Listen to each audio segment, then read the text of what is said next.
Mesdames et messieurs, bonjour et vous êtes toujours le bienvenu sur NAL TV International, votre chaîne francophone égyptienne. Bien sûr, aujourd'hui à midi au Caire, nous allons vous présenter une gamme, un grand nombre de nouvelles concernant le monde égyptien et concernant les grands événements qui ont émaillé la scène égyptienne durant les derniers jours. Tout de suite, nous allons être ensemble dans cette nouvelle tournée dans le monde égyptien, mais après sa petite pause.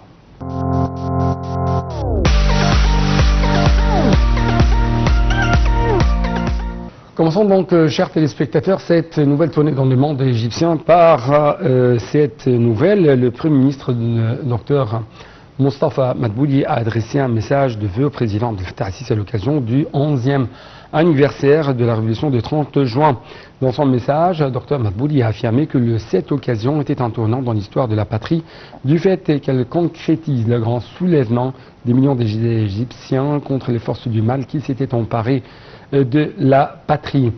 À cette occasion également, le Premier ministre s'est engagé à n'épargner aucun effort pour poursuivre le développement global dans toute la République égyptienne, implorant Allah le Tout-Puissant à accorder succès, progrès, mais aussi prospérité à l'Égypte et bonté et paix au grand peuple égyptien.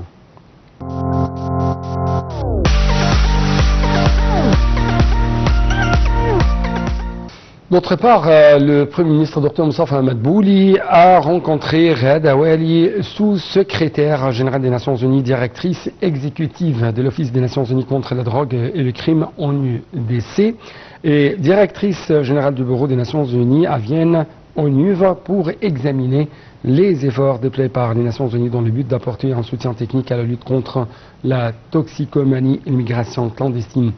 Au début de cette réunion, Dr Madbouli a exprimé son appréciation vis-à-vis des efforts entrepris par l'ONU-DC et l'importance de la coordination entre l'ONU-DC et le gouvernement égyptien.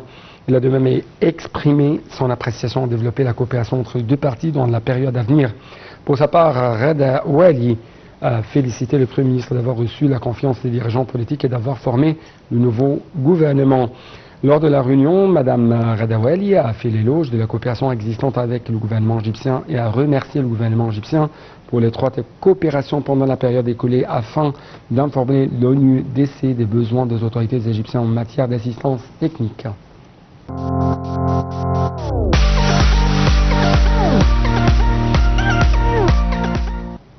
Passons donc, chers téléspectateurs, à une autre nouvelle. Et cette fois-ci, on trouve que la première réunion du conseil d'administration de l'Alliance nationale pour l'action privée de développement s'est tenue au siège de l'Alliance au Nouveau-Caire. Le conseil d'administration a élu l'ingénieur Khaled Abdelaziz, président du conseil d'administration, Dr Haroud Wafi, vice-présidente du conseil d'administration, et Mohamed El Garhi, trésorier de l'Alliance. Dr Margaret Sarofim et M. Mahmoud Fouad, ou Mohamed Fouad plutôt, ont été élus membres du bureau exécutif de l'Alliance. Le conseil d'administration a pris sa première décision en nommant également l'ambassadrice Nabila Makaram à la tête du secrétariat technique en tant que directrice exécutive de l'Alliance nationale pour le travail de développement de la civile société, ou de la société civile plutôt. La réunion a également discuté des statuts de l'Alliance en préparation de leur publication par l'Assemblée générale de l'Alliance lors de sa deuxième session.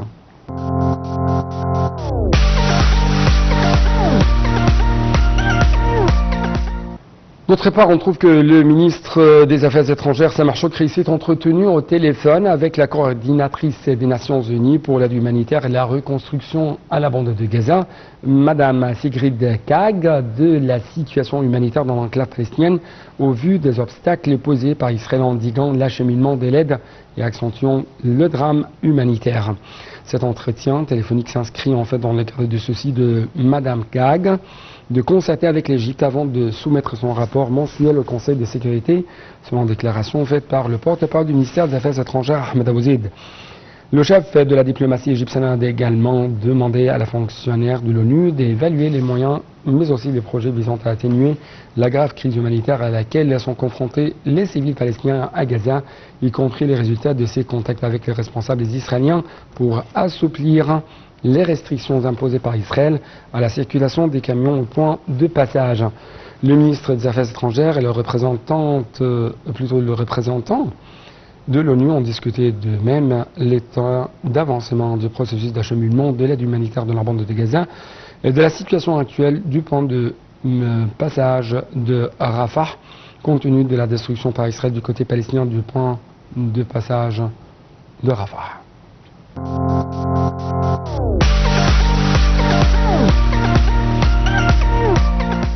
Au niveau africain, on trouve qu'il y a de plus en plus une coopération étroite entre l'Égypte et les autres pays africains. Plutôt, c'est comme d'habitude, ce sont ces déclarations étroites entre l'Égypte et ses autres frères africains.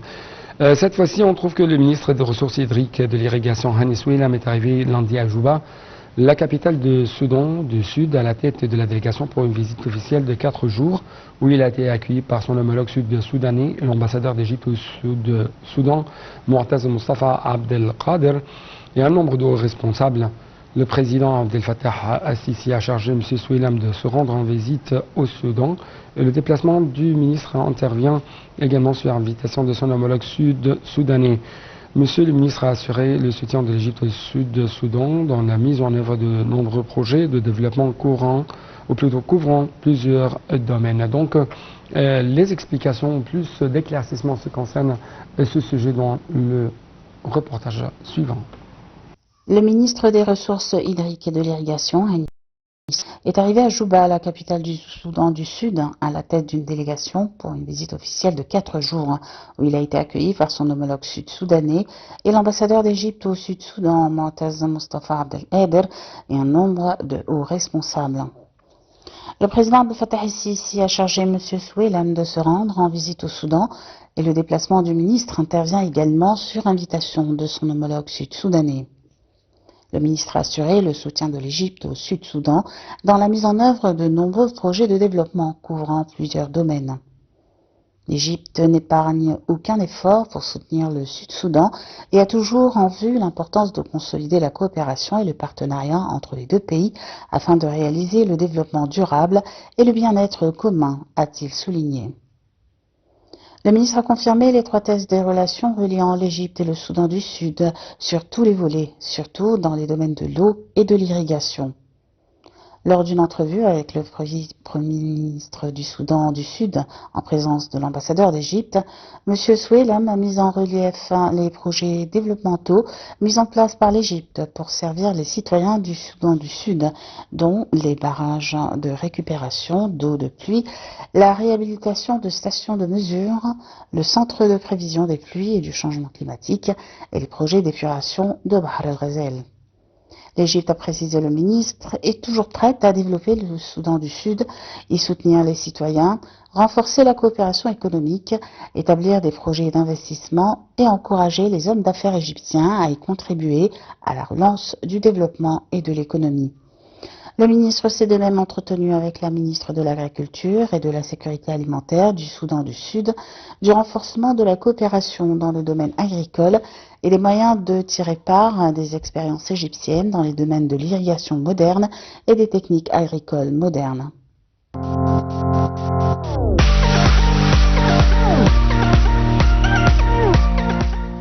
Quant à la zone économique du canal de Suez, cette zone, elle a réussi, sous le président Abdel Fattah al-Sisi, à attirer d'énormes investissements dans multiples secteurs, mais le projet de carburant vert représente une part importante et figure parmi ses principales priorités pour mettre en œuvre la vision 2030 de l'Égypte, en plus de sa dimension environnementale visant à passer progressivement à une économie verte et à réduire les émissions de carbone nocives, et ce afin d'abaisser l'impact croissant de changement climatique à l'échelle mondiale. La CESAN comprend de nombreux investissements indiens, turcs et européens, en plus d'une coopération avec de grandes alliances mondiales dans les domaines du transport maritime, de la logistique et des carburants verts, sans compter aussi la zone industrielle chinoise. Et les explications tout de suite. La zone économique du canal de Suez a réussi, sous le président Abdel Fattah al-Sisi, à attirer d'énormes investissements dans de multiples secteurs. Mais les projets de carburant vert représentent une part importante et figurent parmi ses principales priorités pour mettre en œuvre la vision 2030 de l'Égypte, en plus de sa dimension environnementale visant à passer progressivement à une économie verte et à réduire les émissions de carbone nocives pour abaisser l'impact croissant du changement climatique à l'échelle mondiale. La zone économique du canal de Suez comprend de nombreux investissements indiens, turcs et européens, en plus d'une coopération avec de grandes alliances mondiales dans les domaines du transport maritime, de la logistique et des carburants verts, sans compter aussi la zone industrielle chinoise. La zone économique, qui bénéficie d'une grande attention de la part du gouvernement, vise à devenir un centre régional pour l'énergie verte d'ici 2030 et se concentre sur des projets visant à localiser les industries d'énergie propre, surtout l'hydrogène vert et l'ammoniac. En août dernier, la zone économique du canal de Suez a réussi à ravitailler un navire avec du carburant vert, le méthanol, dans le port de l'Est de Port Saïd en 6 heures. Cette opération est la première du genre en Égypte, en Afrique et au Moyen-Orient et fait partie de la stratégie de l'État égyptien visant à récupérer son rôle dans la fourniture de services de ravitaillement de navires, que ce soit avec du carburant traditionnel ou vert, et à tirer profit de la position de ces ports maritimes sur la mer Rouge et la Méditerranée. Selon des données de la zone économique, au cours de l'exercice 2023-2024 jusqu'à fin mars 2024, elle a réussi à attirer 144 projets différents parmi les entreprises qui ont obtenu des approbations finales ou préliminaires, avec des investissements s'élevant à 3,226 milliards de dollars.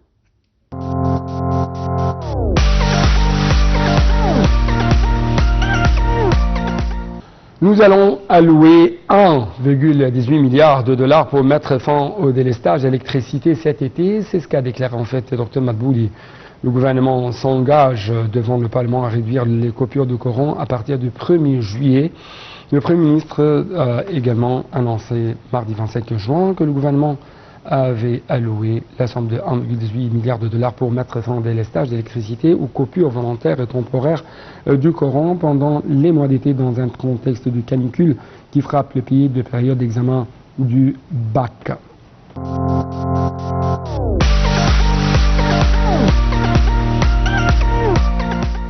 En fait, le président d'une de compagnie internationale a affirmé que son groupe cherchait à façonner un avenir radieux et à injecter d'énormes investissements en Égypte dans le domaine du pétrole et dans le domaine du gaz. Selon un communiqué proposé récemment par le ministère du pétrole, lors de pourparlers avec le ministre du pétrole et des ressources minérales, Tarek El-Molla, en présence du président de la société, d'une société plutôt grecque, et le directeur exécutif de ce groupe, ce nouveau président de ce groupe économique a souligné que le groupe comptait fournir des technologies avancées permettant de mener des explorations à de grandes profondeurs, ce qui n'était pas possible auparavant. Cette nouvelle compagnie œuvre également à mettre au point des plans de travail stratégiques pour étendre ses activités dans la région de la Méditerranée, contribuer à augmenter la production du pétrole et du gaz en Égypte pour faire un centre de réception et de distribution de la production dans cette région.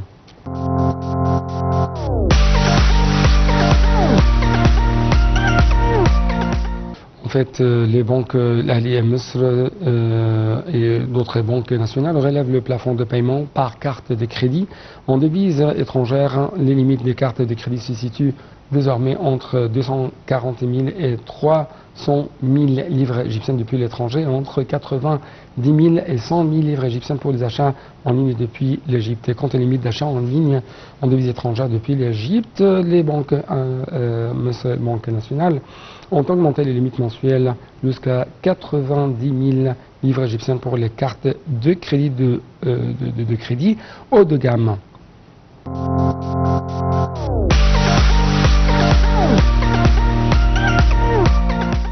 Et nous allons clôturer cette édition par le ministère de l'Intérieur qui a annoncé la prolongation d'un mois de la 26e phase de l'initiative « Nous sommes tous un » à partir du 1er juillet prochain pour assurer tous les besoins alimentaires et non alimentaires de la famille égyptienne de haute qualité et à des produits réduits jusqu'à 40% en coordination avec les différents secteurs du ministère. Cette mesure s'inscrit dans le cadre des directives de la direction politique visant à prendre toutes les mesures nécessaires pour soutenir le système de protection sociale des citoyens sous les auspices du président Abdel Fattah al-Sisi.